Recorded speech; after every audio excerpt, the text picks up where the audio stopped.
Ternyata, dalam kehidupan kita sehari-hari, tanpa kita sadari, kita telah menerapkan manajemen risiko.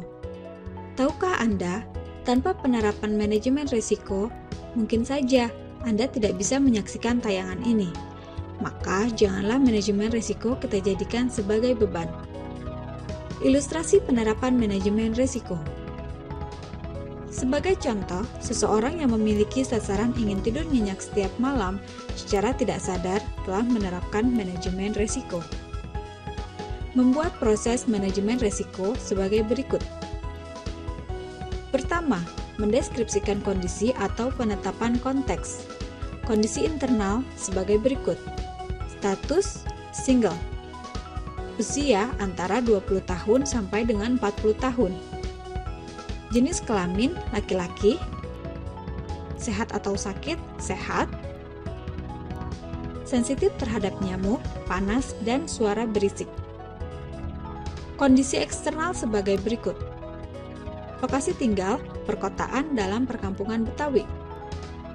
Kondisi cuaca, panas.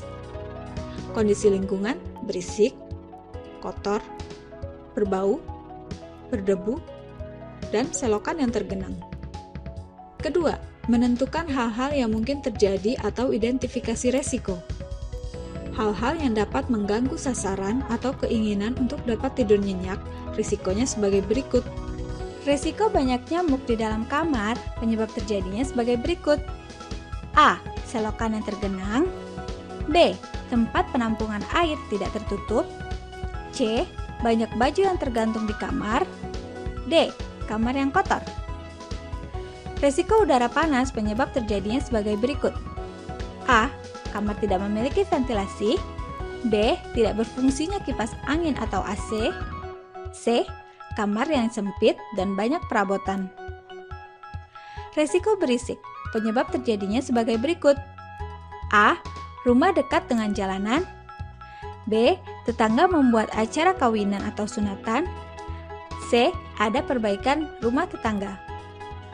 Risiko sakit batuk penyebab terjadinya sebagai berikut. A. Terserang virus atau kuman penyakit. B. Kurang beristirahat. Ketiga, membuat pembobotan atau analisis risiko. Membuat analisa terhadap risiko yang berpotensi menggagalkan sasaran. Risiko banyak nyamuk di dalam kamar, analisa risikonya sebagai berikut. A. Faktor penyebabnya banyak, maka tingkat kemungkinan terjadinya tinggi. B. Sensitif terhadap nyamuk, tingkat pengaruh terhadap sasaran tinggi. Risiko udara panas, analisa risikonya sebagai berikut. A. Tingkat kemungkinan terjadinya udara panas rendah. B. Sensitif terhadap udara panas, tingkat pengaruh terhadap sasaran tinggi. Risiko berisik, analisa risikonya sebagai berikut. A. Tetangga jarang mengadakan acara, tingkat kemungkinan terjadinya rendah. B.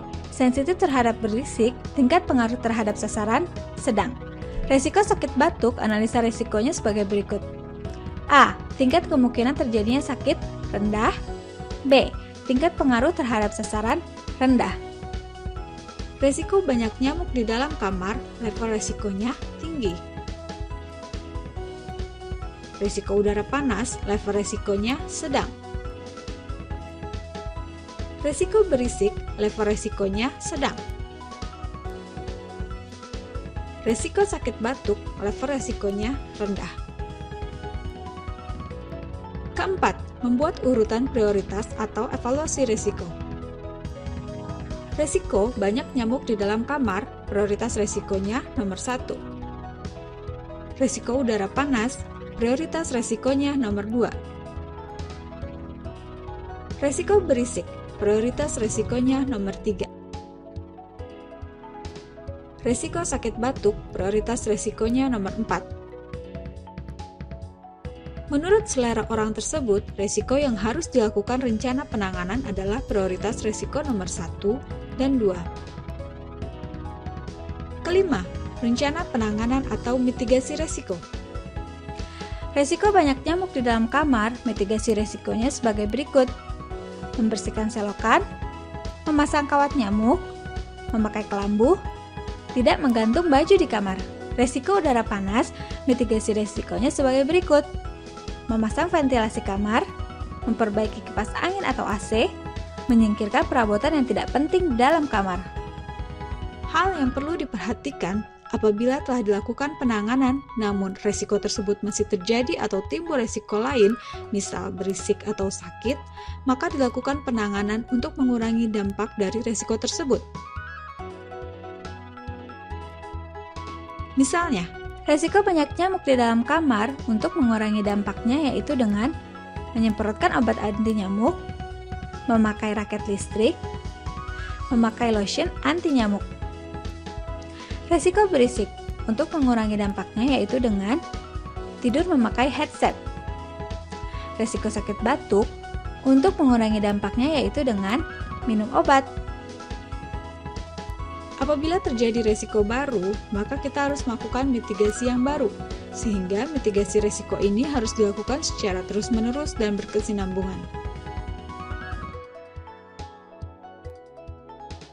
Dengan menerapkan manajemen risiko ini, maka sasaran ingin tidur nyenyak setiap malam dapat dicapai. Ingat, pengenalan secara detail kondisi internal dan eksternal, pribadi atau organisasi merupakan faktor utama untuk menerapkan manajemen risiko.